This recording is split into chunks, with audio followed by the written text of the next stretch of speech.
শ্রেষ্ঠ নবী দিলে মুড়ে তরিয়ে নিতে রোজ হাসরে, পথ না বলি তাই তো দিলে, পথ না বলি তাই তো দিলে, পাক কোরআনের বাণী খোদা তোমার মেহেরবানি। আলহামদুলিল্লাহ, আমাদের শ্রেষ্ঠ নবী দিয়েছেন রোজ হাসরে তরিয়ে দেওয়ার জন্য, পথ যেন আমরা না ভুলে যাই। এই জন্য আল্লাহ তাআলা সর্বশ্রেষ্ঠ সর্বকালের সর্বশ্রেষ্ঠ নবী মুহাম্মদুর রাসূলুল্লাহ সাল্লাল্লাহু আলাইহি সাল্লামের উপর সর্বশ্রেষ্ঠ কিতাব দিয়েছেন। আলহামদুলিল্লাহ, সেই কিতাব থেকে আমরা শুনবো, রাজি আছি কিনা? আমরা মহাগ্রন্থ আল কোরআনুল কারীমের সূরাতুল ফাতিরের 29 এবং 30 নম্বর আয়াত তেলাওয়াত করেছি, একখানা হাদিস পাঠ করেছি। এরই আলোকে কিছু কথা বলার চেষ্টা করব। আল্লাহ তাআলা যেন আমাদের তৌফিক দান করে, সবাই বলি আমিন। কারণ এটি কোরআনের মাদ্রাসা, প্রতিনিয়ত এই মাদ্রাসায় কোরআন তেলাওয়াত করা হয়, আর কোরআনের সাথে যার সম্পর্ক থাকবে আল্লাহ তাআলা তার মর্যাদা বাড়িয়ে দিবেন। সুবহানাল্লাহ। কোরআনের সাথে যে গিলাফ, বাজারের কম দামি কাপড় টাচ হওয়ার কারণে তার মর্যাদা বেড়ে গেল কিনা? এই কাপড় দিয়ে আমরা চুমু খাই, এই কাপড়ের কারণে নয়, বরং কোরআনের সাথে লাগার কারণে কাপড়ের মর্যাদা আল্লাহ বাড়িয়ে দিয়েছেন। সুবহানাল্লাহ। এই কোরআনের সাথে বাজারের কম দামি কাঠ দিয়ে তৈরি রিয়াল, কোরআনের সাথে লাগার কারণে রিয়ালের দামটাও কি করছেন? রিয়ালের দাম আল্লাহ তাআলা বাড়িয়ে দিয়েছেন। কোরআনের সাথে যাদের সম্পর্ক হবে আল্লাহ তাআলা তাদের মর্যাদা বাড়িয়ে দিবেন। সুবহানাল্লাহ। আর কোরআনের সাথে যারাই শত্রুতা করবে, কোরআনের সাথেই যারা বিদ্বেষ পোষণ করবে, কালে কালে যুগে যুগে ইতিহাস প্রমাণ করে তারা পৃথিবীর আস্থা করে নিক্ষিপ্ত হয়ে গেছে। ঠিক কিনা? কোরআনকে ধ্বংস করার জন্য মুহাম্মদুর রাসূলুল্লাহর আমল থেকে শুরু করে আজ পর্যন্ত বিধর্মীরা এই পৃথিবী থেকে কোরআনকে মুছে দেওয়ার চেষ্টা করেছে। গোটা পৃথিবীর কোরআনগুলোকে তারা মহাসাগরে ফেলে দিয়ে ভেবেছিল যে কোরআন বুঝি পৃথিবী থেকে মুছে দেওয়া যায়, কিন্তু তারা জানে না এই কোরআন নাযিল করেছেন কে? আল্লাহ। আল্লাহ বলেন, ইন্না নাহনু নাযালনা যিকরা ওয়া ইন্না লাহু লাহাফিজুন। আল্লাহ তাআলা বলেন, এই কোরআন আমি নাযিল করেছি, এই কোরআনকে আমি আল্লাহ তাআলা হেফাজত করব। এই কোরআন হেফাজত করার দায়িত্ব আমি পৃথিবীর মানুষের স্কন্ধে দেই নাই। এই কোরআনের হেফাজতের দায়িত্ব আমি আল্লাহ তাআলা ফেরেশতাদের উপরে দেই নাই, বরং এই কোরআনুল কারীম আল্লাহ তাআলা আমি নাযিল করেছি। কিয়ামত পর্যন্ত এই কোরআনের হেফাজতের দায়িত্ব আমি আল্লাহ তাআলার। সুবহানাল্লাহ। সে কোরআনুল কারীম, যে কোরআনুল কারীম রাসূল আকরাম সাল্লাল্লাহু আলাইহি সাল্লামের উপর নাযিল হওয়ার পরে, যে মুহাম্মদুর রাসূলুল্লাহ সাল্লাল্লাহু আলাইহি সাল্লাম জন্মের আগেই পিতা হারিয়েছিলেন, পৃথিবীতে কিছুদিন বাঁচার পরে মাকে হারালেন, নিশ্চয় একই অসহায় মুহাম্মদুর রাসূলুল্লাহ স্বপ্ন দেখতেন তামাম পৃথিবীর মানুষকে জান্নাতের উপযোগী করার জন্য, রাত দিন পেরেশানি হয়ে থাকতেন। আল্লাহ তাআলা কোরআনুল কারীমের মধ্যে বলছেন, হে রাসূল, আপনি এত পেরেশানিতে ছিলেন, আল্লাযী আনকাযা যাহরাকা, আপনার পিঠ যেন ভেঙে যাচ্ছিল, এত কঠিন আপনি বোঝার উপরে ছিলেন। আমি আল্লাহ তাআলা কোরআনুল কারীম নাযিল করে দিলাম। কোরআনুল কারীম নাযিল হওয়ার পরে মাত্র 23 বছরের জিন্দেগিতে আপনি তামাম পৃথিবীর মানুষগুলোকে শুধু সভ্যতার কাতারে নিয়ে আসেননি, বরং কিয়ামত পর্যন্ত আপনার সময়ের যে মানুষগুলো এসেছিল, কিয়ামত পর্যন্ত এত শ্রেষ্ঠ মানুষ পৃথিবীতে আর কোনোদিন আসবে না। সে কোরআন আজও আমাদের কাছে আছে না নাই? কোরআনের সমস্যা না আমাদের সমস্যা? কোরআন তো ঠিকই আছে, কিন্তু আমরা জাতি হিসাবে, আমরা মুসলিম হিসাবে আজকে কেন নির্যাতিত, আজকে কেন নিষ্পেষিত, আজকে কেন অবহেলিত? বোঝা গেল কোরআন ঠিকই আছে, আমি ঠিক নাই। কোরআন কাল যে জীবন আদর্শ নিয়ে আমাদের কাছে এসেছেন, কিয়ামত পর্যন্ত কোরআনের মুজিজা অক্ষত থাকবে। সুবহানাল্লাহ। এই জন্যই মাদ্রাসায় কোরআন তেলাওয়াত হয়, কোরআনের শ্রেষ্ঠ জায়গা এখানে। কোরআনের টাচে যারাই আসবে আল্লাহ তাআলা তাদের মর্যাদা বাড়িয়ে দিবেন। আল্লাহ সুবহানাহু ওয়া তাআলা সূরাতুল ফাতিরের মধ্যে 29-30 নম্বর আয়াতে আল্লাহ বলেন, ইন্নাল্লাযীনা ইয়াতলুনা কিতাবা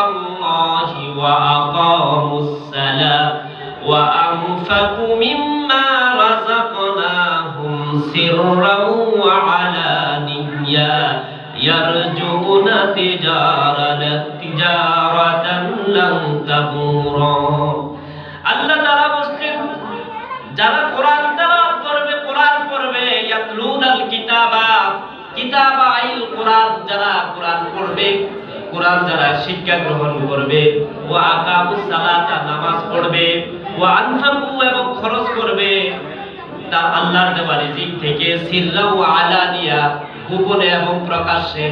আল্লাহ তাআলা বলেন ইয়ারজুনা তিজারাতান, আশা করা যায় তারা এমন একটি ব্যবসা করতেছে, আল্লাহ তাআলা নিজে বলছেন এমন একটি ব্যবসা করতেছে যে ব্যবসার ভিতরে কোনো লোকসান নাই, কোনো ক্ষতি নাই। সুবহানাল্লাহ। 100% গ্যারান্টি দেওয়া সফলতার ব্যবসা হচ্ছে আল্লাহ বলছেন কোরআন পড়া, নামাজ পড়া এবং আল্লাহর রাস্তায় গোপনে এবং প্রকাশ্যে দান করা। সুবহানাল্লাহ। আল্লাহ তাআলা বলছেন লান তাবুরা, তাদের ব্যবসায় কখনো ক্ষতি হবে না, লস হবে না, লোকসান হবে না। সুবহানাল্লাহ। পৃথিবীতে আর দ্বিতীয় একটি ব্যবসার নাম বলেন আপনি 100% গ্যারান্টি দিতে পারেন যে ব্যবসায় লস হবে না, শুধু লাভ হবে, এরকম ব্যবসা কি আছে? যদি টিআরআই এরকম কেউ ঘোষণা দিতে পারে যে আসুন এমন একটি ব্যবসার নাম বলবো যে ব্যবসায় ক্ষতি হবে না, আপনি 1 লাখ টাকা পুঁজি বিনিয়োগ করবেন, 1 বছর পরে 1.5 লক্ষ টাকা পাবেন, ওই ব্যবসায় মানুষ যাবে কিনা বলেন? লস তাই শুধু লাভ যাবে কিনা? কথা বুঝেন না? আরে লস ছাড়া শুধু লাভের ব্যবসা যদি কেউ ঘোষণা দেয়, ওই ব্যবসায় মানুষ করবে কিনা? কথা বুঝতেছেন না? যাবে। জিকির শুনতে শুনতে উল্টা পাল্টা আপনাদের কলম তো নষ্ট হয়ে গেছে।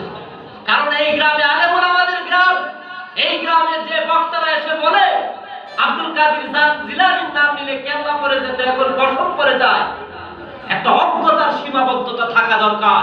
জাতিকে আজ গুমরা করার জন্য সকল ষড়যন্ত্র ঠিক করা আছে। এই জাতির সামনে কোরআন থেকে কথা না বলার কারণে জাতির অন্তরগুলো মরে গেছে। ঠিক কিনা? কোথায় মানুষ যাচ্ছে?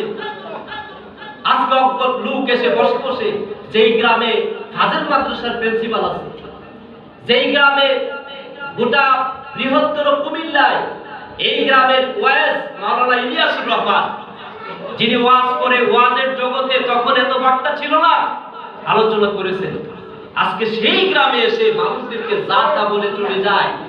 রাত গভীরে জিকিরের নামে তামাশা চলে যখন, তখন এই জাতি তাকিয়ে থাকে কোথায় আছি আমরা।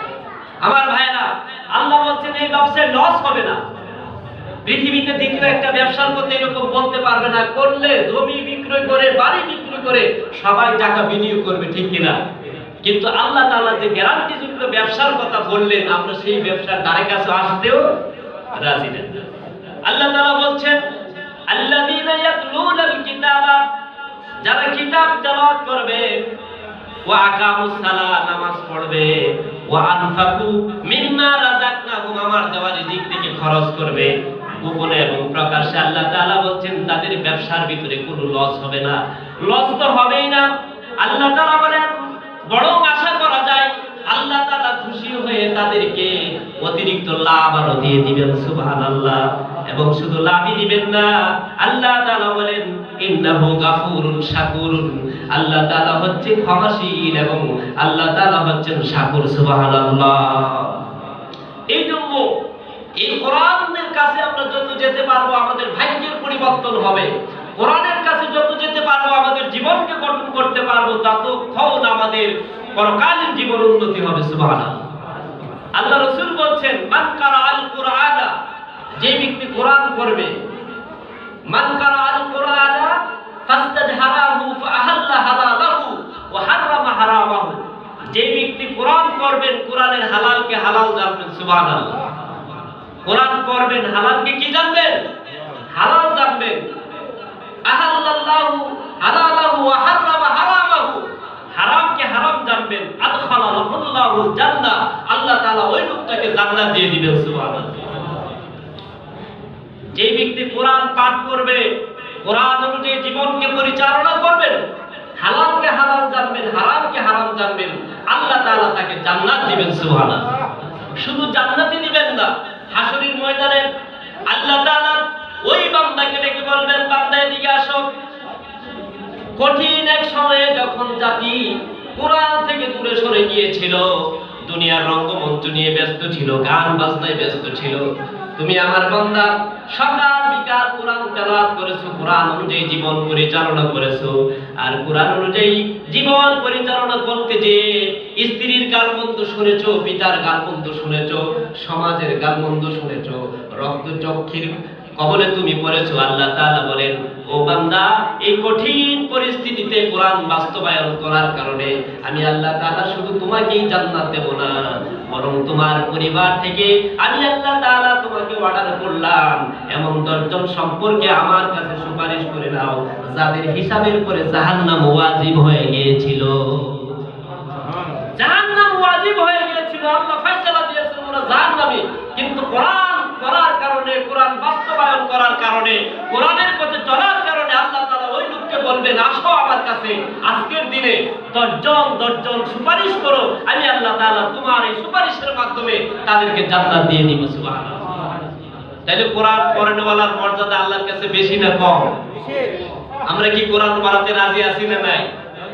আমার ভাইয়েরা, কোরআন পড়ালে শুধু লাভ নয়, কোরআন অনুযায়ী জীবন পরিচালনা করলে এত লাভ। আল্লাহ তাআলা বলেছেন, আল্লাহ রাসূল সাল্লাল্লাহু আলাইহি সাল্লাম বলেছেন, রাসূল আকরাম সাল্লাল্লাহু আলাইহি সাল্লাম বললেন, গোটা কোরআন যদি পড়ো আর যদি ধারণ করতে পারো, আমার আল্লাহ তাআলা তোমাকে শুধু জান্নাতি দিবেন না, তোমার পরিবারের কঠিন লোকগুলো যারা জাহান্নামী হয়ে গিয়েছিল তাদেরকে আল্লাহ তাআলা জান্নাত দিয়ে দিবেন। তাহলে এখন কেউ যদি কোরআনে হাফেজ বানাতে পারেন, আলেম বানাতে পারেন, আর যদি ওই সন্তানটা, ওই ছেলেটা কোরআন অনুযায়ী নিজের জীবনকে পরিচালনা করে, আপনার আমলনামায় যদি ত্রুটি বিচ্যুতিও থেকে যায়, আপনার ভিতরে যদি আল্লাহ তাআলা অনেক পাপের কারণে জাহান্নামে দিয়ে দেয়, আপনার ওই সন্তানটা কাল কিয়ামতের কঠিন দিনে যেদিন কেউ কাউকে পরিচয় দিবে না, আল্লাহ তাআলা ডেকে বলবেন, বান্দারে, তোমার যার যার পছন্দ হয় এমন 10 জন লোক ধরে ধরে তুমি জান্নাতে নিয়ে যাও। সেখানে আপনার পিতা হিসাবে আপনার নাম থাকবে কিনা? আপনার চাচা হিসাবে আপনার নাম থাকবে কিনা? আপনার দাদা হিসাবে আপনার নাম থাকবে কিনা? আমরা লাভ চাই, দুনিয়ার লাভ, কিন্তু আল্লাহ রাসূল সাল্লাল্লাহু আলাইহি সাল্লাম বলেছেন, রাসূলের কথা কোশ্চিন কালো মিথ্যা হতে পারে না। আম গাছে জাম ধরে না, তেঁতুল গাছে আঙ্গুর ধরে না, সুয়ের ভিতরে হাতি ঢুকে না। আম গাছে আম ধরতে পারে, তেঁতুল গাছে আঙ্গুর ধরতে পারে, সুয়ের ভিতর দিয়ে হাতি ঢুকানো যেতে পারে, কিন্তু মুহাম্মদুর রাসূলুল্লাহর কথা কোশ্চিন কালো মিথ্যা হবে না, এটাই সত্য। সুবহানাল্লাহ। রাসূল যা বলেছেন তাই সত্য। ওয়ামান নাসতাকু মিনাল্লাহি কিলা, আল্লাহর কথার চেয়ে কার উত্তম কথা হতে পারে? মুহাম্মদুর রাসূলুল্লাহর কথার চেয়ে সত্য কথা আর কার কথা হতে পারে? সুবহানাল্লাহ। গোটা কোরআন পড়লে আল্লাহ তাআলা সওয়াব দিবেন। এখন বলবেন, আমি তো গোটা কোরআন পড়তে জানি না। এই মাদ্রাসায় 24 ঘন্টায় কোরআনের আওয়াজ আকাশ বাতাস মুখরিত করে। সুবহানাল্লাহ। হাজার হাজার ফেরেশতা এই মাদ্রাসার বেষ্টনী করে আছে ওই কোরআন তেলাওয়াত শোনার জন্য। সুবহানাল্লাহ। আবু জাহেলের কাছে কোরআনের মজা ছিল কি ছিল না? কথা বলেন, ছিল কি না? ছিল। আবু লাহাবের কাছে কোরআনের মর্যাদা ছিল, আবু সুফিয়ানের কাছে ছিল। রাতের অন্ধকারে মুহাম্মদুর রাসূলুল্লাহ সাল্লাল্লাহু আলাইহি সাল্লাম সুললিত কণ্ঠে দিনের বেলা বাধা দেয় ওই নেতৃত্বের কারণে। কারণ তাকে যারা নেতা মানে, ওই বাজে লোকগুলোকে খুশি করার জন্য মুহাম্মদের বিরোধিতা করে, রাতের অন্ধকারে চিন্তা করে, আসলে তো আমি একটা বোকা লোক, আসলে একটা দুষ্ট লোক, আসলে একটা আমি ফাজিল লোক, আসলে একটা কমবক্ত লোক, আমার মধ্যে কিছুই নাই, মুহাম্মদ তো আসলেই ভালো মানুষ। সুবহানাল্লাহ। রাতের অন্ধকারে আবু জাহেল রাহমাতুল লিল আলামিনের দরজার পাশে দাঁড়িয়ে দাঁড়িয়ে সুমধুর কণ্ঠের কোরআন তেলাওয়াত শুনছেন। সুবহানাল্লাহ। সিরাত ইবনে হিশামের ভিতরে লেখা আছে, আবু জাহেল কোরআন শুনছেন, সাথে আবু সুফিয়ান ও রাতের বেলা ওর বড় নেতা ভাবলেন, আসলে যত কথাই মুহাম্মদ যে কথাগুলো বলে এগুলো মানুষের বানানো কথা না, এগুলো আল্লাহর কালাম। সুবহানাল্লাহ। আবু সুফিয়ান ও রাতের অন্ধকারে চলে গেলেন মুহাম্মদুর রাহমাতুল লিল আলামিনের হুজরা মুবারকের পাশে। সাফওয়ান, তিনিও একজন নেতা, তিনিও চলে গেলেন। সারা রাত নিজের কানে অন্তর দিয়ে কোরআন তেলাওয়াত শুনলেন। সুবহানাল্লাহ। পূর্ব আকাশে যখন সূর্য উদিত হওয়ার উপক্রম হলো, আবছা আবছা অন্ধকার থাকতে আবু জাহেল ভাবলেন, না পালাই, যদি কেউ দেখে ফেলে আগামীকাল নেতৃত্ব থাকবে না, সমাজের কর্তৃত্ব থাকবে না, মুখ লুকে চেহারাও দেখাতে পারবো না। আবু জাহেল আস্তে আস্তে চলে যায়। আবু সুফিয়ান বলে আমিও চলে যাই, কেউ দেখার আগেই। তিনজন যাচ্ছেন আর একজন আরেকজনের সাথে টস খাইলেন, ধাক্কা লাগলো। বলে তুমি কে? বলে আরে তুমি আবু জাহেল, এত ভোরবেলা তুমি কোত্থেকে? তুমি কোত্থেকা? বলে তুমি যে জায়গা থেকে আসছো আমিও সেই জায়গা থেকে আসছি। বলে না, এটা তো খারাপ কথা। আরে আমি তো রাত্রিবেলা দেখতে আসছিলাম মুহাম্মদ কি করে, আমিও দেখতে আসছি। আসলে কি দেখতে আসছিল? কোরআন শুনতে আসছে। দ্বিতীয় রাত্র চিন্তা করলেন আবু জাহেল, আমি হচ্ছি বড় লিডার, আমি যে ধমক দিয়েছি আগামীকাল আবু সুফিয়ান আসবে না, সাফওয়ানও আসবে না, অতএব আজকে একা একা আমি কোরআন শুনে আসবো। সুবহানাল্লাহ। আবু জাহেল রাতের অন্ধকারে রাহমাতুল লিল আলামিনের দরজায় হুজরা মুবারকের সামনে চলে গেলেন। রাহমাতুল লিল আলামিন রাতভর নামাজে দাঁড়িয়ে দাঁড়িয়ে কোরআন তেলাওয়াত শুনতেন। মনে হতো যেন আল্লাহ তাআলা এই মুহূর্তে আকাশ থেকে কোরআন নাযিল করছে। তিনজনই আবার আজকে বেলা চলে গেল। ওরা ভাবলো আবু জাহেল যেহেতু লিডার, তিনি আর আসবেন না, আমরা কোরআনটা শুনে আসি। তারা চলে গেলেন। দ্বিতীয় রজনীতে কোরআন শুনলেন। সকালবেলা দেখা হলো, ও লিডার কোত্থেকে আসছো, তুমি কোত্থেকে আসছো? বুঝার আর বাকি নাই। তিনজন ব্যক্তি মুহাম্মদুর রাসূলুল্লাহর রাতভর কোরআন তেলাওয়াত শুনে শুনে চোখ লাল করে রাতের বেলা দিনের বেলা বাড়ি ফিরছেন। বলবেন না এভাবে আর কোরআন শোনা যাবে না। তৃতীয় রজনীতে আবু জাহেল ভাবলেন, আজকে শুধু আমি একা কোরআন তেলাওয়াত করব, আর কেউ আসবে না। আবু জাহেলও গেলেন। আবু সুফিয়ান ভাবলো আবু জাহেল আজকে আর আসবে না, আমি একা শুনে আসি। তিনিও গেলেন, সাফওয়ানও গেলেন। তিনজনেই কোরআন শুনলেন। শোনার পরে সকালবেলা আবার দেখা হলো। কোথায় গিয়েছিলাম? তুমি কোথায় গিয়েছিলা? সবাই আর বুঝার বাকি নাই। বলে দেখো, হাতে হাত রেখে শপথ করো আর কোনোদিন রাতের বেলা কোরআন শুনতে এসো না। কারণ জনগণ যদি জানতে পারে আমাদের তিনজনের ভিতরে সীমাবদ্ধ রয়েছে, রাতের অন্ধকারের আমাদেরই কার্যকলাপ যদি জনগণ জানতে পারে, আমাদের নেতৃত্ব থাকবে না, কর্তৃত্ব থাকবে না। আজকের থেকে সিদ্ধান্ত নেও কোরআন আর শোনা যাবে না। লা তাসমাউ লিহাদাল কুরআনি ওয়ালগাউ ফীহি লাআল্লাকুম তাগলিবুন। আল্লাহ তাআলা তাদের কথাগুলোকে কোট করেছেন।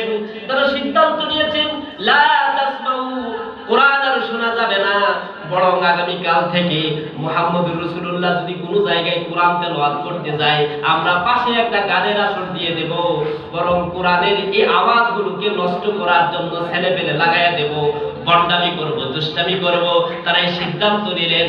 আশা করা যায় আমরা সফল হতে পারবো।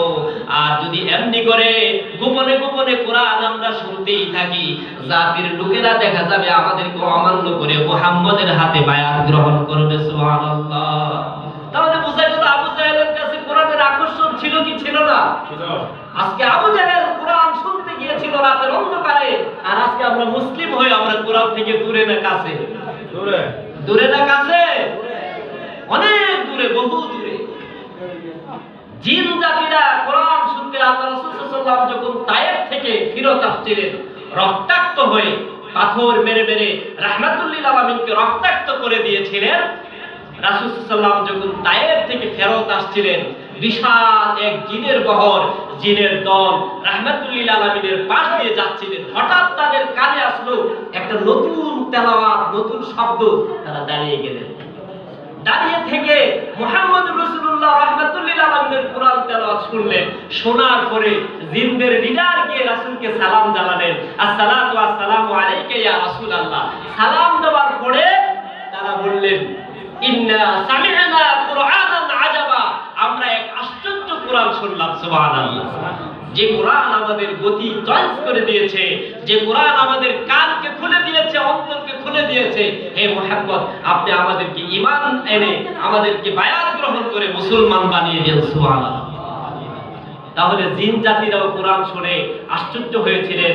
জিন জাতিরাও কোরআন শুনে রাহমাতুল লিল আলামিনের হাতে বায়াত হয়েছিলেন। সেই কোরআন আমরা শুনতে রাজি আছি না নাই? আমার ভাইরা, কোরআনের এত ফজিলত, রাসূল আকরাম সাল্লাল্লাহু আলাইহি সাল্লাম ফরমান,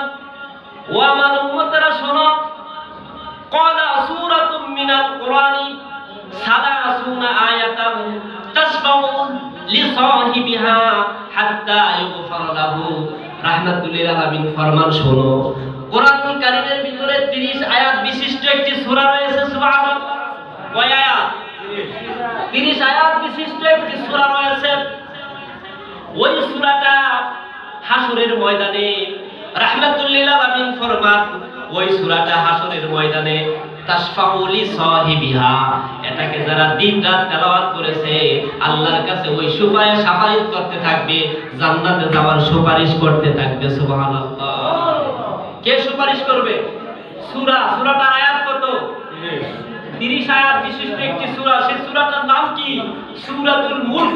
তাবারাকাল্লাযী, আল্লাহ রাসূল ফরমান, এই সূরায়ে মুলক হাসরের ময়দানে 30 আয়াত বিশিষ্ট সূরাটা আল্লাহর কাছে শাফায়াত করতে থাকবে ওর তেলাওয়াতকারী সম্পর্কে। সুবহানাল্লাহ।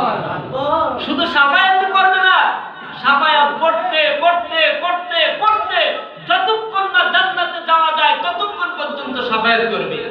রাহমাতুল লিল আলামিন ফরমান, হাত্তা ইউগফির লাহু, আল্লাহ তাআলা যতক্ষণ না তাকে ক্ষমা করে জান্নাতে দিয়ে দিবেন ততক্ষণ পর্যন্ত শাফায়াত করবে। সুবহানাল্লাহ। ওয়া হুয়া সূরাতুল মুলক। আল্লাহ রাসূল ফরমান, এই সূরা হচ্ছে সূরাতুল মানিয়া, এটা জাহান্নামে যেতে দেবে না। সুবহানাল্লাহ। এই সূরাটা কি দিবে না? এই সূরা সকাল সন্ধ্যায় যে অনবরত তেলাওয়াত করেছে, এটাকে মেনে চলেছে, রাহমাতুল লিল আলামিন ফরমান, আল্লাহর জাহান্নামের সামনেও দাঁড়িয়ে যাবে। ওকে জান্নাতে যাওয়া, জাহান্নামে দেওয়া কি যাবে না। কেন? ও আমাকে তেলাওয়াত করেছে, জীবনে ধারণ করেছে, আল্লাহর কাছে বলবেন, আল্লাহ আমি তার ব্যাপারে শাফায়াত চাই, আমি তার ব্যাপারে সুপারিশ করছি, আমি তার ব্যাপারে সুপারিশ করছি। সুপারিশ করতে করতে করতে করতে জান্নাতে নিয়ে সুপারিশ বন্ধ করবেন। সুবহানাল্লাহ। তাহলে সেই সূরার সাথে আমাদের সম্পর্ক রাখার দরকার আছে না নাই? এখানে যারা হেফজখানায় পড়ে ওই ছেলেগুলো, ছোট্ট ছোট্ট ছেলেগুলো, ওরা সূরা মুলক পারে কি পারে না? এদের সাথে যাদের সম্পর্ক আছে, টাকা দিয়ে, পয়সা দিয়ে, লজিং দিয়ে, কাল হাসরের কঠিন দিলে ওই ছাত্রগুলো আপনাদের ছাড়া জান্নাতে যাবে না। অতএব মাদ্রাসার সাথে সম্পর্ক রাখার দরকার আছে না নাই? হাজার হাজার টাকা বিভিন্ন জায়গায় নষ্ট করে দিচ্ছেন, আর মাদ্রাসার ছাত্রগুলো বলে, আরে এগুলো গরিব মানুষ, যার নাই গতি তারে হাফিজি মাদ্রাসায় ভর্তি করে, এইরকম কথা বলে কি বলে না? অনেকেই মানে কি মাদ্রাসায় পড়ানো গরিব ঘরের লোকেরাই মাদ্রাসা পড়বে, কিন্তু আজ প্রমাণ হয়ে গেছে নাজমুস সাকিবের মতো গোটা বিশ্বটি হাফেজ যখন কয়েক কোটি কোটি টাকা পুরস্কার পায়, আফসোস ওই ছাত্রের রাষ্ট্রীয়ভাবে কোনো সংগঠনের ব্যবস্থা নাই। আল্লাহ তাআলা যাকে এত মর্যাদা দিলেন, বাংলাদেশের ছেলে গোটা বিশ্বে কেরাত প্রতিযোগিতায় ফার্স্ট হয়েছে। সুবহানাল্লাহ। গোটা বিশ্বের মর্যাদাকে বুলন্দ করেছেন। সেই মাদ্রাসা হলো এটা। আমাদের হাফেজদের সাথে সম্পর্ক রাখতে হবে কি হবে না? আমার ভাইয়েরা, এখন সবাই বলবেন কালকে থেকে সূরা মুলক পড়ব, কারণ এত বেশি ফজিলত, এটা জান্নাতে না নিয়া সুপারিশ করে করে জান্নাতে নেবেন। আল্লাহ রাসূল রাহমাতুল লিল আলামিন ফরমান, যে ব্যক্তি সূরা বাকারা আর সূরা আলে ইমরান তেলাওয়াত করবে হাসরের ময়দানে, এই দুই সূরা আল্লাহর সাথে ঝগড়া করবে। সুবহানাল্লাহ। আল্লাহর সাথে কি করবে? ঝগড়া করবে। সূরা মুলক শাফায়াত করবে, আল্লাহ জান্নাতে দেন, আল্লাহ জান্নাতে দেন, অনুরোধ করবে, শাফায়াত করবে, আল্লাহর কাছে বলবে আল্লাহ জান্নাতে দেন। রাসূল ফরমান, সূরাতুল বাকারা, সূরাতুল আলে ইমরান আল্লাহর সাথে ঝগড়া করবে, আল্লাহ তারা জাহান্নামে দিবে। এই সূরা বলবে আল্লাহ ওরে জাহান্নামে দেওয়া যাবে না, আমরা মানি না। সুবহানাল্লাহ। চিন্তা করে, সূরা মুলক শাফায়াত করবে, আর সূরা বাকারা আল্লাহ রাসূল ফরমান আল্লাহর সাথে ঝগড়া করবে। ঝগড়া এক পর্যন্ত আল্লাহর সাথে ঝগড়া করে করে করে করবে, বলবে আল্লাহ আমরা মানি না, যতক্ষণ পর্যন্ত তোমার এই বান্দাকে জান্নাতে না দিবা আমাদের ঝগড়া বন্ধ হবে না। সুবহানাল্লাহ। শেষ পর্যন্ত আল্লাহ তাআলা তার কালামের পক্ষে রায় দিয়ে দিবেন। সুবহানাল্লাহ। ওই লোকটাকে জান্নাতের অধিবাসী করে দিবেন। সুবহানাল্লাহ। কোরআনের ভিতরে সূরা বাকারা আছে না নাই? এটা কোরআনের সবচেয়ে শেষের দিকের সূরা না প্রথম দিকের সূরা? কথা বলেন, বাকারা কোরআনের প্রথম দিকে না শেষের দিকে? সূরা বাকারার আয়াত কত? কয় আয়াত? হাফেজ সাহেবরা জানেন, অন্যরা জানে না। 286 আয়াত। কত আয়াত? শুধু তা না, রাহমাতুল লিল আলামিন ফরমান সূরা বাকারা বিশাল, এত বড় সূরা কেউ যদি পড়তে না পারো, শেষের দিকের মাত্র কয়েক আয়াত সূরা বাকারার কেউ যদি পড়ে, রাহমাতুল লিল আলামিন ফরমান আল্লাহ তাআলা ওই ব্যক্তিটা যদি ওই আয়াতগুলো আমানার রাসূল থেকে পড়ে শেষ পর্যন্ত যদি পড়ে ঘুমিয়ে যায়, ওই রাতে যদি তার মৃত্যু হয়ে যায়, আল্লাহ তাআলা তাকে জান্নাতে দাখিল করবেন। সুবহানাল্লাহ। দিনের বেলা যদি ওই লোকটার মৃত্যু হয়ে যায়, আল্লাহ তাআলা তাকে জান্নাতে দান করবেন। এখন গোটা কোরআন আপনি পড়তে পারলেন না, আল্লাহ কমায়া দিলেন সূরাতুল মুলুক 30 আয়াত মুখস্থ করো, তাও পারলেন না। সূরা বাকারা পড়ো, তাও পারলেন না। সূরা বাকারার শেষের আয়াতগুলো যদি রাতের বেলায় পড়ে পড়ে ঘুমিয়ে যান, আল্লাহর নবী ফরমান আল্লাহ তাআলা তাকে জান্নাতে দেওয়ার জন্য শেষের কয়েকটি আয়াতই যথেষ্ট হয়ে যাবে। এখন আল্লাহ রাসূল রাহমাতুল লিল আলামিন ফরমান এত বিশাল সূরাগুলো মুখস্থ আমি করতে পারি না আল্লাহ, আমি না বুঝে বুঝে, আলেম ওলামারা তো এগুলো বলে নাই, আমাদেরকে শুধু আলতু ফালতু জিনিস বুঝিয়েছিল, পকেট ভর্তি হাদিয়া দিয়েছে, কোরআনের মর্যাদার কথা বলে নাই, ছোট্ট ছোট্ট আয়াতের ফজিলতের কথা বলে নাই, আমরা তো শিখতে পারি নাই। বয়স হয়ে গেছে 60 বছর, বয়স হয়ে গেছে 70 বছর, এখন কি করব? আমার আল্লাহ তাআলা আপনাদের জন্য সুসংবাদ দিয়েছেন। রাহমাতুল লিল আলামিন ফরমান আল্লাহ রাসূল সাল্লাল্লাহু আলাইহি সাল্লাম ফরমান, রাসূল আকরাম সাল্লাল্লাহু আলাইহি সাল্লাম হাদিস শরীফের মধ্যে ইরশাদ করছেন, মান ক্বারা কুল হুয়াল্লাহ, সুবহানাল্লাহ, যে ব্যক্তি কুল হুয়াল্লাহ পড়বে সূরাতুল ইখলাস। অনেকে ইখলাস কি জানি না, যদি বলি সূরা ইখলাস তেলাওয়াত করেন তো হুজুর এই সূরার নাম জীবনেও শুনি নাই। যদি বলি কুল হুয়াল্লাহ কয়টা তো আমরা আগেই পারি, ঠিক কি না? রাসূল বলেন মান ক্বারা কুল হুয়াল্লাহু আহাদ, যে ব্যক্তি কুল হুয়াল্লাহু আহাদ পড়বে হাত্তা ইয়াখতিমুহা, শেষ পর্যন্ত তেলাওয়াত করে করে এইভাবে করতে করতে আশারা মাররাতিন 10 বার তেলাওয়াত করবে। কয়বার?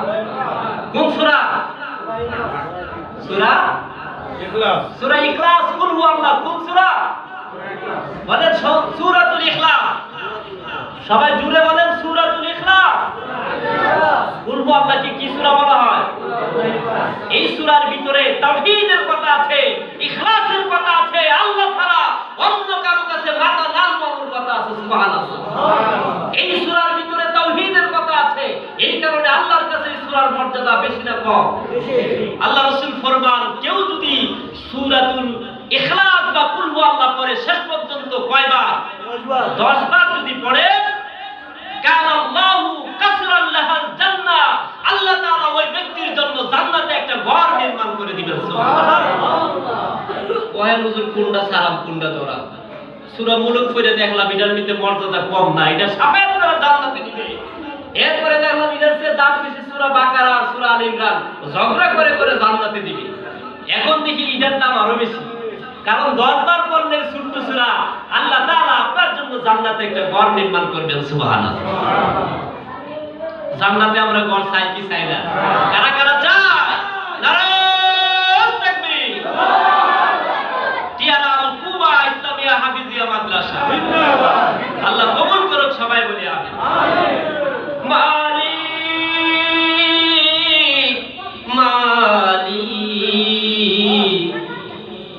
জান্নাতে তোমার কাছে আমায় একটি ঘর বানিয়ে দিও, একটি ঘর বানিয়ে দিও। মালিক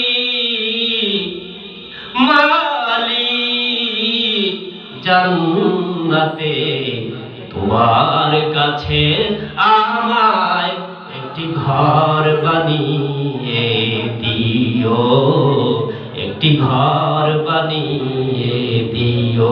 আলহামদুলিল্লাহ। আল্লাহ সবাইকে জন্য জান্নাতে একটা ঘর বানিয়ে দেয়। দুনিয়ায় ঘর না থাকতে পারে, আল্লাহর জান্নাতে ঘর পাইলে আপনি দুনিয়ার ঘর চাই না, ঠিক কিনা? দুনিয়ার এই ক্ষণস্থায়ী জীবন চিরস্থায়ী নয়। এই পৃথিবীতে মরার পরে অনন্তকাল ওই জান্নাতে যদি আল্লাহ আমাদেরকে ঘর বানিয়ে দেয়, তাহলে দুনিয়ার জান্নাত আমরা চাই না। হযরত আসিয়া রাদিয়াল্লাহু তাআলাকে যখন নির্যাতন করা হচ্ছিল, একটা লোহার পেরেকের উপরে শরীরটাকে পেরেক মেরে মেরে মেরে মেরে যখন একে দিচ্ছিলেন, তিনি কাঁদছিলেন আর বলছিলেন, আল্লাহ এই দুনিয়া নয়, বরং তোমার জান্নাতে আমার জন্য একটা ঘর বানায় দিও। কোরআনুল কারিমে আসছে আল্লাহ তাআলা ফেরেশতাকে হুকুম দিলেন, ফেরেশতা যাও জান্নাতের ছবিটা আমার আসিয়ার চোখের সামনে তুলে ধরো, যেন মৃত্যুর কষ্ট ভুলে যায়, দুনিয়ার এই কষ্ট ভুলে যায়। সুবহানাল্লাহ। হযরত আসিয়া রাদিয়াল্লাহু তাআলা ওই জান্নাতের এই দৃশ্য দেখতে দেখতে দুনিয়া থেকে বিদায় নিলেন। সুবহানাল্লাহ। এই জন্য কোরআনের সাথে সম্পর্ক আমাদের রাখা লাগবে, কারণ আল্লাহ রাসূল সাল্লাল্লাহু আলাইহি সাল্লাম ফরমান, قال رسول الله صلى الله عليه وسلم اقرأوا القرآن فإنه يأتي يوم القيامة شافيا لأصحابه রাহমাতুল লিল আলামিন ফরমান, তোমরা কোরআন তেলাওয়াত করো। কি তেলাওয়াত করো? কোরআন তেলাওয়াত করো। কেননা এই কোরআনটা হাসরের ময়দানে কোরআন পাঠকের জন্য আল্লাহর কাছে শাফায়াত করবে। অপর হাদিসে আল্লাহ রাসূল বলছেন, আল কোরআন হুজ্জাতুল লাকা ওয়া আলাইকা। কাল হাসরের ময়দানে কোরআন আল্লাহর কোর্টে যখন তোমার বিচার করা হবে, কোরআন কিন্তু তোমাকে ছেড়ে যাবে না। রাসূল বলছেন হুজ্জাতুল লাকা ওয়া আলাইকা, কোরআন হয় তোমার পক্ষে সাক্ষী দিবে, না হয় তোমার বিপক্ষে সাক্ষী দিবে। দুইটার একটা থেকে কোরআন খালি থাকবে না। আমরা কোরআনকে আমাদের পক্ষে সাক্ষী দেখছাই না কোরআনের বিপক্ষে সাক্ষী দেখছেন? কোরআন কার জন্য পক্ষে সাক্ষী দিবে বলেন? কোরআন পড়েন নাই সকালবেলা, কোরআন পাঠের ধারদারি নাই, কোরআন পাঠের কোনো গুরুত্ব নাই, এই জীবনটাকে কোরআনের রঙে রঙানোর কোনো সুযোগ নাই। আমার মাঝে আর কোনো শূদ্র হিন্দুর মাঝে কোনো তাফাত নাই। আমার নাম আব্দুর রহমান, তার নাম কৃষ্ণচন্দ্র, এছাড়া আর কোনো পার্থক্য নাই। মসজিদে আজান হয়, আমি নামাজ পড়তে আসি না, কৃষ্ণচন্দ্র সেন আসে না। আমি যেমন নেশা খাই, কৃষ্ণচন্দ্র নেশা খায়। আমার আর তার মাঝে কোনো পার্থক্য নাই। কিয়ামতের কঠিন ময়দান যেদিন কায়েম হয়ে যাবে, আল্লাহ তাআলা বিচারের কাঠগড়ায় যেদিন দাঁড় করিয়ে যাবে, কোরআন সেদিন আপনার পক্ষে সাক্ষী দিবে না। হুজ্জাতুল লাকা ওয়া আলাইকা, হয় তোমার পক্ষে সাক্ষী দিবে নতুবা বিপক্ষে সাক্ষী দিবে। বিপক্ষে সাক্ষী দিলে কি জান্নাতে যাওয়া যাবে? এই জন্য আমরা সবাই কি চাই? কোরআন আমাদের পক্ষে সাক্ষী দেয়। এই জন্য আমরা কোরআনের সাথে সম্পর্ক রাখবো। একজন করে কোরআনে হাফেজ বানাবো। রাজি আছি কিনা? যাদের সন্তান আছে আজকে নিয়ত করেন, পারলে হাত তুলে দেখান, আমার ছেলেটাকে হাফেজ বানাবো ইনশাআল্লাহ। যদি সন্তান না থাকে, সন্তান বড় হয়ে গেছে, এখন সন্তানের বয়স 40-35, এরা কি হাফেজ হতে পারবে এখানে? যদিও কঠিন, নিজে নিজে হওয়া যায়।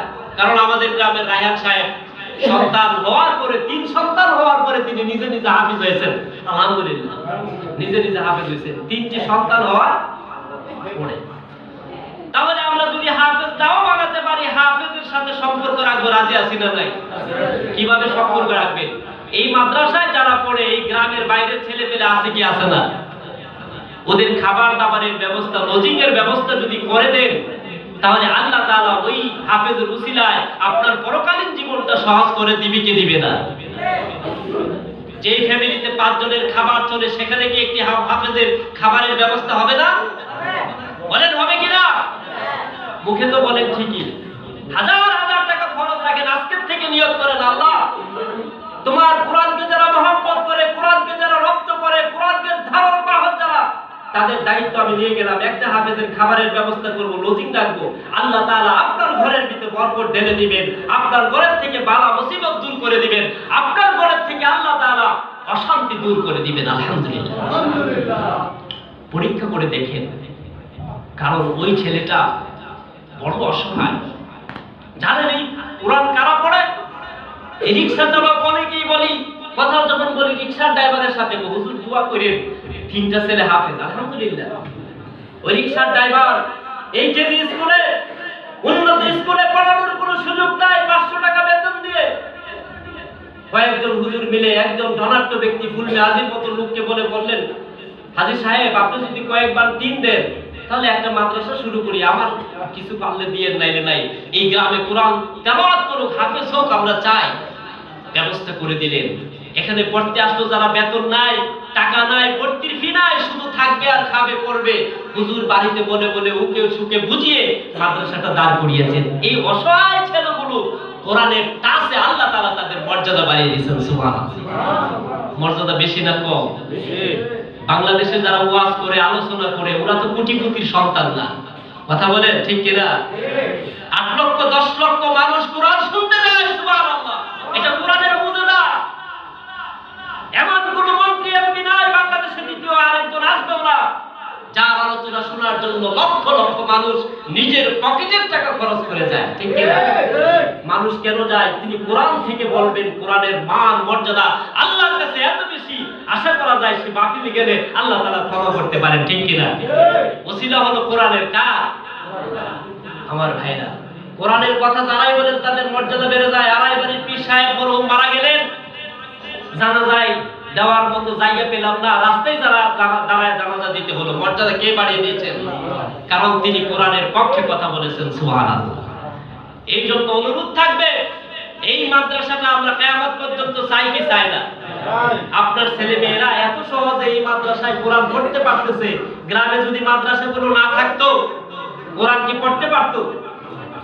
আমরা ইচ্ছা করলো এই গ্রামে 40 জন হুজুর জোগাড় করতে বাদুরিয়া সিনেমাসি গুড়িগ্রাম যাওয়া লাগছে, এবং হাফেজ সাহেব একজন পাওয়া যেত কিনা সন্দেহ আছে। আজ থেকে 30 বছর আগে আধা হাফেজ পাওয়া যেত, ফুল হাফেজ 1-2 এর বেশি পাওয়া যেত না। আলহামদুলিল্লাহ, আল্লাহ তাআলা এখন পাড়ায় পাড়ায় কোরআনের হাফেজ দিয়ে দিয়েছেন, আলহামদুলিল্লাহ। আলহামদুলিল্লাহ। কারণ কি? আল্লাহ কয় তোরা কোরআনকে ফু দিয়ে বিলাই দিতে চাস। ইউরিদুনা লিয়ুতফিউ নূরাল্লাহি বিআফওয়াহিহিম ওয়াল্লাহু মুতিম্মু নূরিহি। আল্লাহ বলে তোমরা যাও আমার কোরআনকে ফু দিয়ে নেবার জন্য, আর আমি আল্লাহ তাআলা সিদ্ধান্ত নিয়েছি কোরআনকে তামাম পৃথিবী নয় আরশ-ই-আজিম পর্যন্ত আমি আল্লাহ তাআলা মর্যাদা দিয়ে রাখবো। তোমরা তামাম পৃথিবীতে কোরআনকে ধ্বংস করার চেষ্টা করবে, আমি আল্লাহ তাআলা প্রত্যেকের সিনার ভিতরে কোরআন ঢুকায়া দেব। হাফেজ বাড়ছে না কমছে? আলহামদুলিল্লাহ বলেন। স্কুলে পড়ে একটা ছেলে ইন্টারমিডিয়েটে বসে পাস করছে, ও গেছে মাদ্রাসায় ভর্তি হইতে। আলহামদুলিল্লাহ, মাদ্রাসায় ভর্তি হতে গেছে বাতুরিয়া নিজের থেকে যে হুজুর আমি আলেম হতে চাই, আমি হাফেজ হতে চাই। হাফেজ হতে তো পারবো না, অন্তত কোরআন শরীফটা তেলাওয়াত করে কোরআন বুঝতে চাই, সুবহানাল্লাহ। দনাশীল একটি ছেলে বিএসসি মাস্টার, তিনি নিবন্ধন পরীক্ষায় পাস করার পরে ভাবলেন এই সার্টিফিকেট আমার পরকালীন জীবনে কোনোই কল্যাণ আসবে না। তিনি আবার মাদ্রাসায় ভর্তি হলেন, হেফজখানায় কিছুদিন পরে কিতাবখানায় পড়লেন, দাওয়া পাস করলেন, আলহামদুলিল্লাহ। কারণ এটাই হচ্ছে পরকালীন জীবনের পাত্র, একমাত্র। এই দুনিয়ার শিক্ষার সাথে যদি কোরআনের শিক্ষা না থাকে, প্রকৃত অর্থে ওই লোকটা কোনোদিনও ভালো মানুষ হতে পারে না। কোরআনের প্রথম সবক হচ্ছে ইকরা বিসমি রাব্বিকাল্লাযী খালাক, পড়ো তোমার প্রভুর নামে যিনি তোমাকে সৃষ্টি করেছেন, সুবহানাল্লাহ। আর প্রভুর নামের পড়া কোথায় আছে? আলিফ বা তা সা, ঠিক কি না? না আকদম বাকদম গুরাড্ডম সাজে। সন্তানকে প্রথম শিক্ষা দেব কোরআন, কারণ সে বড় হলেও কোরআনের তাসির তার ভিতরে থাকবে, আলহামদুলিল্লাহ। আমার ভাইরা, এই জন্য আমাদেরকে আজকের থেকে সিদ্ধান্ত নিতে হবে। আমি অনুরোধ করব যুবক ভাইরা, তোমার পড়ার টেবিলে একটি বাক্স রেখে দাও, তোমার টেবিলে ছোট্ট একটা বক্স রেখে দাও। যখনই তুমি অসুস্থ হয়ে যাবে, যখনই তুমি সর্দি আক্রান্ত হয়ে যাবে, যখনই তোমার মা বাবা অসুস্থ হয়ে যাবে, পকেট থেকে কিছু টাকা ওই বাক্সের মধ্যে ফেলে দাও, আর বলো ও পরম দয়ালু আল্লাহ, আমার আব্বু অসুস্থ, তোমার হাবিব বলেছে সাদাকাতু তারুদ্দুল বালা, সদকাগুলো বালা মুসিবত দূর করে দেয়। আল কুবা হাফিজিয়া মাদ্রাসার ওই ছোট্ট ছোট্ট ছেলেকে দেখেছি, অসহায় মা বাপগুলো মাদ্রাসায় ছেলেগুলোকে দিয়ে দেয়। অনেক সময় তাদের চিকিৎসার ব্যবস্থা থাকে না, জ্বর উঠলে পরে চিকিৎসা করতে পারে না। আমার এই বক্সের টাকাগুলো মাস শেষে হাফিজি মাদ্রাসায় দিয়ে দেব, অসহায় ছেলেগুলোকে দিয়ে দিব। এই দানের বিনিময়ে আল্লাহ তাআলা আপনার বালা মুসিবত দূর করে দিবে। দিবেন কি দিবেন না? আমি ওই ঢাকায় একটা ওয়াদা করে আসছিলাম, এতিমখানায় প্রতি মাসে দেই, এখনো 500-700 টাকা জমা আছে। কোন মাসে একবার 2 মাস করে 1300-1500 টাকা দিয়ে আসি। এতে লাভ কি? আমি দেখলাম আমার ঘরে আল্লাহ তাআলা অসুখ বিসুখ থেকে আমাকে হেফাজত করছেন, সুবহানাল্লাহ। আর আল্লাহ রাসূল বলেন যে ব্যক্তি দান করবে, এই দানের বিনিময়ে 70টা বালা মুসিবত আল্লাহ তার দিক থেকে ফেরত দিয়ে দিবেন, সুবহানাল্লাহ। ঠিক ঠিক আজকে থেকে আমল করে নাও যুবক, তোমার ঘরে একটা দান বাক্স রাখো, ছোট্ট একটা বক্স রাখো। এই বাক্সের মধ্যে যখনই বিপদ করবা যে এই টাকাটা হাফিজি মাদ্রাসার ছাত্রদের জন্য দিয়ে দাও, মাস শেষে দিয়ে দাও, আল্লাহ তাআলা তোমার পড়ার মধ্যে বরকত দান করবেন। এটা রাখা যাবে না? 2 টাকা 5 টাকা রাখবেন, মাস শেষে দেখা যাবে যে 100 টাকা হইলো, হুজুর আমার নামটা লিখে রেজিস্ট্রি খাতায় 100 টাকা উঠাই দেন, আমি আমার এক মাসে এই ছাত্রদের জন্য আমার পকেটের খাওয়া, আমার নাস্তার করার টাকা থেকে আমি 100 টাকা দান করেছি। সুবহানাল্লাহ। এরপরে যখন আল্লাহর কাছে হাত তুলে দোয়া করবেন, আল্লাহ গো অনেকদিন সকালবেলা নিজের নাস্তা করতে পারি নাই, এই নাস্তার টাকাটা তোমার কোরআনের ছাত্রের মহব্বতের জন্য রেখে দিয়েছি। আল্লাহ বলবেন আর সাজিদকে গো ফেরেশতা দেখো আমার বান্দা কোরআনকে কত মহব্বত করেছে, তার জীবনকে আলোকিত করে দাও। সুবহানাল্লাহ। কেমনি করে আমাদেরকে কোরআনের সংস্পর্শার্থ হবে, এই সমাজকে কোরআনের আলোকে বিনির্মাণ করতে হবে। চতুর্দিকে অশান্তি আর অশান্তি, কোথাও শান্তি নাই, ঠিক কিনা? শান্তির একমাত্র গ্যারান্টি হচ্ছে কোরআনের টাচ করতে হবে। ওয়ানুনাজ্জিলু মিনাল কুরআন মা হুয়া শিফাউ ওয়া রাহমাতুল লিল মুমিনিন। আল্লাহ তাআলা বলছেন এ কোরআন আমি নাযিল করেছি, ওয়ানুনাজ্জিলু মিনাল কুরআন মা হুয়া শিফা, এর মধ্যে রয়েছে সকল রোগের ওষুধ। সুবহানাল্লাহ। এবার গেল সূরা ইখলাস আপনি পড়তে পারলেন না, 10 বার যদি পড়তে পারেন, আল্লাহ রাসূল ফরমান আল্লাহ তাআলা ওই ব্যক্তির জন্য জান্নাতে একটি বালাখানা তৈরি করবেন, ঘর তৈরি করে দিবেন। এছাড়া আল্লাহ রাসূল ফরমান কেউ যদি 3 বার সূরাতুল ইখলাস পাঠ করে ঘুমিয়ে যায়, 3 বার যদি সূরা ইখলাস পাঠ করে, আল্লাহ তাআলা তার আমলনামায় 1 খতম কোরআনের সওয়াব দিয়ে দিবে। এবার আসলেন সূরা ইখলাসও পারি না, সূরা ইখলাস না পারলে আলহামদুলিল্লাহ তো কেউ পারার বাকি নাই, ঠিক কি না? কারণ এটা ইমাম সাহেব 5 ওয়াক্ত নামাজের ফরজ রাকাতে এই সূরা পড়ে কি পড়ে না? আল্লাহ তাআলা গোটা কোরআনুল কারীমটা যেন সূরাতুল বাকারার ভিতরে ঢুকায়া দিলেন।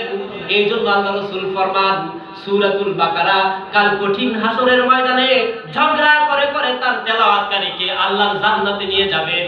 আল্লাহ তাআলা যেন গোটা কোরআনটা সূরা বাকারার ভিতরে শুধু ঢুকায়া দেন নাই, গোটা কোরআনটাকে আল্লাহ তাআলা 7 আয়াত বিশিষ্ট একটা সূরার ভিতরে ঢুকায়া দিয়েছেন। সুবহানাল্লাহ। সাবউল মাসানি, 7টা গুপ্তধন, এটাকে বলা হয়েছে কঞ্জ। গুপ্তধন, গুপ্তধন থাকে কোথায়? মাটির নিচে, স্বর্ণ রূপার খনি। আল্লাহ রাসূল সাল্লাল্লাহু আলাইহি ওয়াসাল্লাম ফরমান সূরাতুল ফাতিহা হচ্ছে এরকম একটা গুপ্তধন। সুবহানাল্লাহ।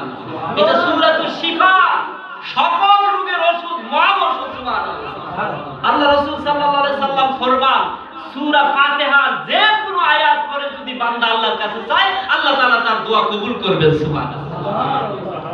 দোয়া কবুলের জন্য দৌড়ায়া অমুক তমুক জায়গায় যাওয়ার দরকার নাই।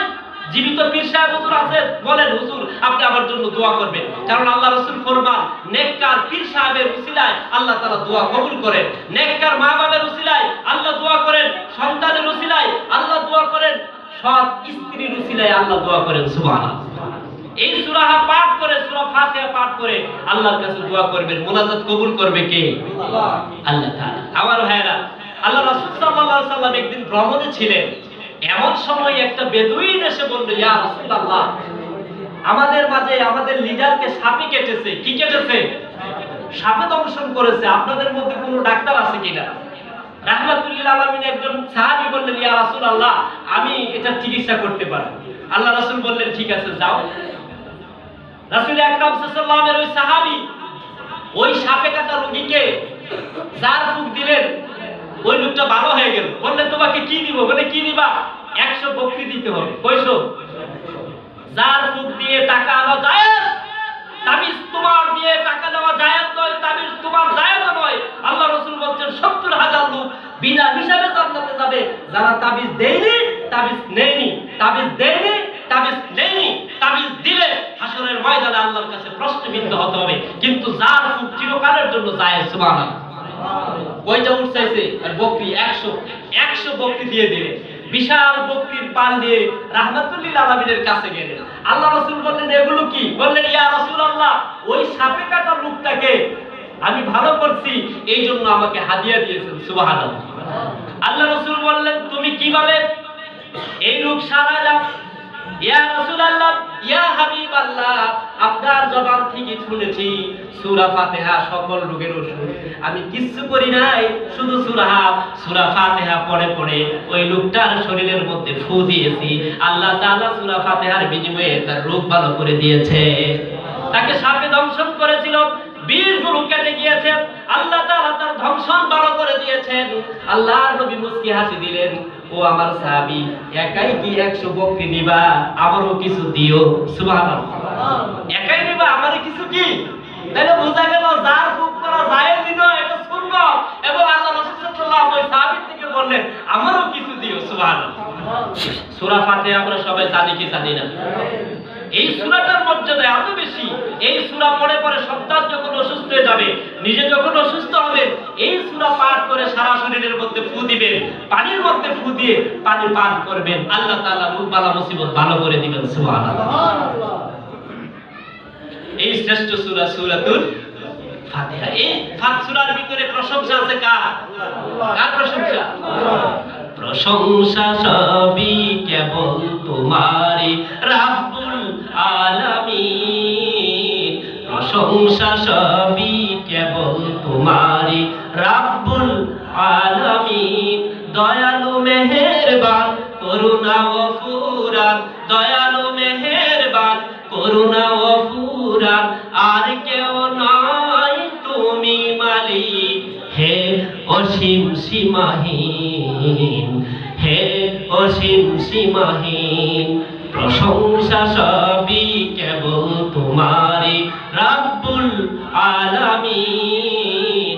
দয়ালু মেহেরবান করুণা ও ফুরান, দয়ালু মেহেরবান করুণা ও ফুরান, আর কেউ নয় তুমি মালিক, শেষ বিচারের দিন কেবল তোমারই করি ইবাদত। ইবাদত কার জন্য?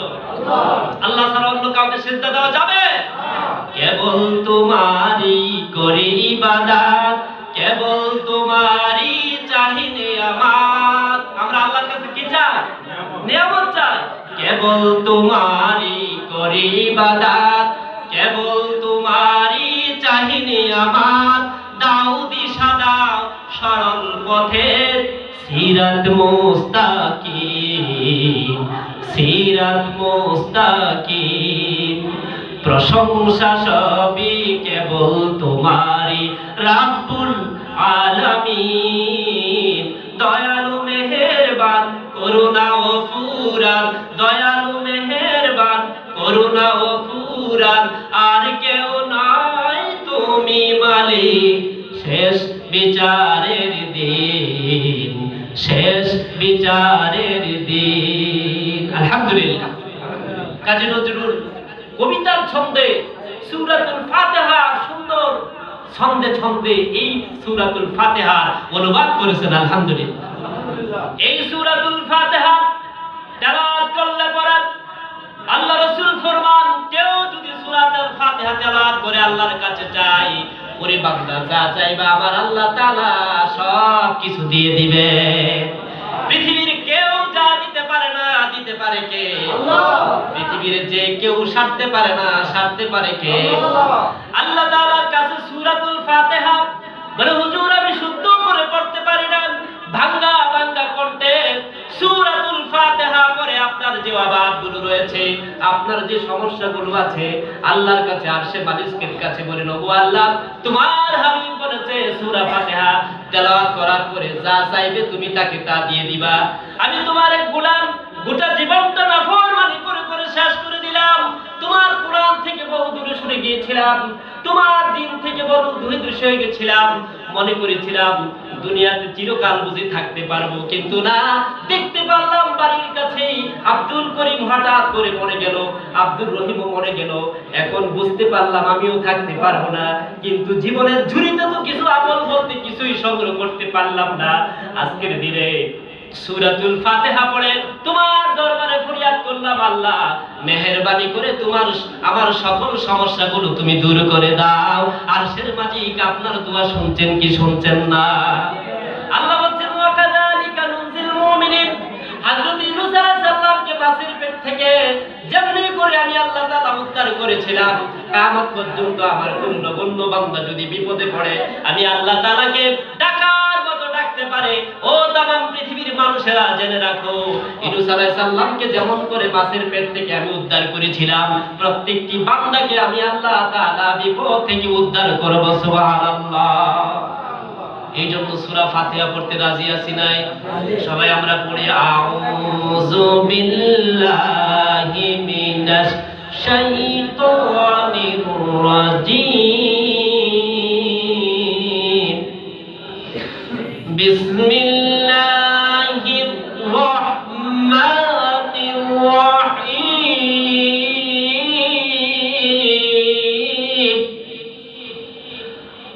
আলহামদুলিল্লাহি রাব্বিল আলামিন।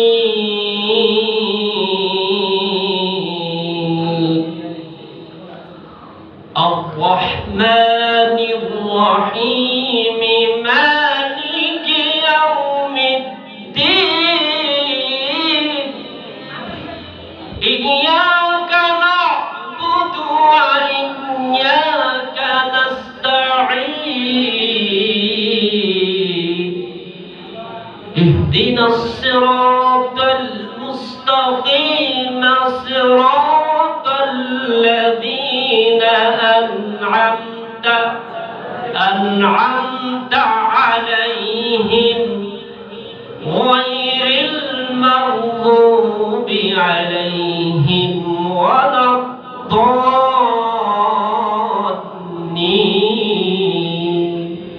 আমিন। এটি কার বাণী? আল্লাহর বাণী যে বিস্ময়কর জাদুকর, এটাই প্রমাণ। আপনার বয়স কত? 60 বছর। ইমামের পিছনে সূরা ফাতিহা 60 বছর যাবত শুনতেছেন, খারাপ লাগে? পৃথিবীতে ফ্লপ করা গান, যেই গানগুলো কয়েকদিন সবার মুখে মুখে, বুড়াও গায় ফুলাও গায়, 1 বছর পরে এই গানটা আর ভালো লাগে না, কেউ গাইলে কইটা বন্ধ করে, এটা পুরান হয়ে গেছে, ঠিক কিনা? কিন্তু আশ্চর্য বিস্ময়কর এই কোরআন, 60 বছর যাবত সূরা ফাতিহা শুনতেছেন ইমাম সাহেবের পেছনে। আজকে সৌদি আরব গিয়ে সুদাইসির কণ্ঠে কোরআন শুনেন, মনে হয় যেন জীবনে এই প্রথম সূরা ফাতিহা শুনছে।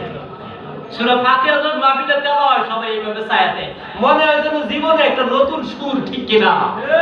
এই সুরের ঝংকার এত বেশি, কাল কিয়ামতের ময়দানে আল্লাহ তাআলা নিজে কোরআন তেলাওয়াত করবেন। সুবহানাল্লাহ। মানুষগুলো তন্ময় হয়ে যাবে, চুপ হয়ে যাবে, জ্ঞান হারিয়ে ফেলবে। সেই কোরআন তোমার শুনতে ভালো লাগে না? তোমার মোবাইলে আজেবাজে গান অভাব নাই। আজকে থেকে যুবক ওয়াদা করো, এই গানগুলো নিজের হাতে কেটে দিবা। এই অবস্থায় যদি তোমার মৃত্যু হয় তাহলে তোমার ঠিকানা কোথায় আমি জানি না, ঠিক কিনা? তোমার মোবাইলটাকে মুসলমান বানাতে হবে। কি বানাতে হবে? মোবাইলের ভিতরে কোরআন তেলাওয়াত থাকবে, কোরআনের অ্যাপস থাকবে, নাতে রাসূল থাকবে, গান ঢুকাতে পারবা না। কারণ তোমার সুরুত চেহারা, তুমি যদি রাস্তায় অ্যাক্সিডেন্ট হয়ে মারা যাও, তোমার মোবাইলটা দেখলেই বুঝতে পারবে একটা মুসলিমের মোবাইল, ঠিক কিনা? তোমার মোবাইল দেখলে বোঝা যায় না তুমি কোন ধর্মের লোক। হে যুবক, কোরআনকে ধারণ করো, জ্ঞান বিজ্ঞানে পৃথিবীর সেরা তুমি হয়ে যাবে। সুবহানাল্লাহ। তুমি কি জানো তুমি যে জ্যামিতি পড়ো তার আবিষ্কারক কে? তুমি যে ভূগোল পড়ো তার আবিষ্কারক কে তুমি জানো? তুমি কি জানো উচ্চতর গণিতের উদ্ভাবক কে? তুমি কি জানো মাধ্যাকর্ষণ শক্তির উদ্ভাবক কে? পৃথিবীর যত বিজ্ঞানময় গ্রন্থ রয়েছে সকল বিজ্ঞানের বড় বিজ্ঞান হলো কোরআনুল কারীম। সুবহানাল্লাহ। সুবহানাল্লাহ। আজ পৃথিবীতে সার্জিক্যাল হয়, অপারেশন হয়, বাইপাস হয়, হার্ট সার্জারি করা হয়, ব্রেন সার্জারি করা হয়, আমেরিকা গিয়ে ব্রেন অপারেশন করা হয়। এই সার্জারির বিজ্ঞান কোরআনুল কারীম থেকে নিয়েছে। সুবহানাল্লাহ। সুবহানাল্লাহ। কোরআন আবিষ্কারের আগে ইতিহাস খুঁজে দেখেন, তালাশ করেন, কোরআন আবিষ্কারের আগে এই পৃথিবীতে সার্জারি ছিল না, অপারেশন ছিল না। সুবহানাল্লাহ। সুবহানাল্লাহ। রাহমাতুল লিল আলামিনের সিনা সাক হলো 3 বার। আলাম নাশরাহ লাকা সাদরাকা, এই আয়াতকে গবেষণা করলেন পৃথিবীর সেরা ডাক্তাররা। আল্লাহর কোরআন সত্য, আল্লাহর হাদিস সত্য। মুহাম্মদকে ছোট্টবেলায় সিনা সাক করে, পাক করে, সকল অঙ্গ প্রত্যঙ্গগুলো ধুয়ে দিয়ে জান্নাতের পানি দ্বারা ধুয়ে আবার ভিতরে ঢুকিয়েছেন। তাহলে বোঝা যায় একজন মানুষকে অপারেশন করে আবার ফিটফাট করে ভিতরে ঢুকিয়ে দেওয়া যায়। সুবহানাল্লাহ। সুবহানাল্লাহ। অনেক গবেষণার করে তারা সফল হলেন। আর এই সফলতার পেছনে একমাত্র মূল শক্তি হলো কোরআনুল কারীম। জোরে বলুন সুবহানাল্লাহ। আফসোস এই জাতি কোরআন পেয়ে এতিমের মতো বসে আছে। এই কোরআন পেয়ে জাতি অযোগ্যতার মতো বসে আছে। আমার ভাইরা, জ্ঞান বিজ্ঞানময় কোরআন, ইয়াসিন ওয়াল কোরআনুল হাকীম। আল্লাহ বলছে বিজ্ঞানময় কোরআন। বিজ্ঞান কোরআনের কাছে ভিক্ষার ঝুলি হাতে নিয়ে দাঁড়িয়ে আছে। দিন যত যাবে কোরআন থেকে বিজ্ঞানের থিওরি তত আবিষ্কার হবে। সুবহানাল্লাহ। আজকের মোবাইল, আজকের টেলিফোন, স্যাটেলাইট সবকিছু কোরআনুল কারীমের দেওয়া তথ্য। ওদের ঈমান নাই কিন্তু কোরআন নিয়ে গবেষণা করে, আর আমাদের ঈমান আছে, আমরা কোরআন থেকে বহু দূরে। আজও সেই কোরআন আছে, হাদিস আছে, সেই আবু বকর ওমর নেই।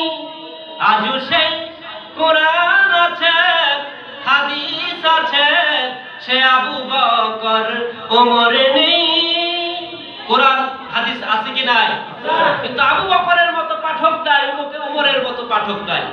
এই জন্য বলবো যুবক, তোমার মর্যাদা বেড়ে যাবে।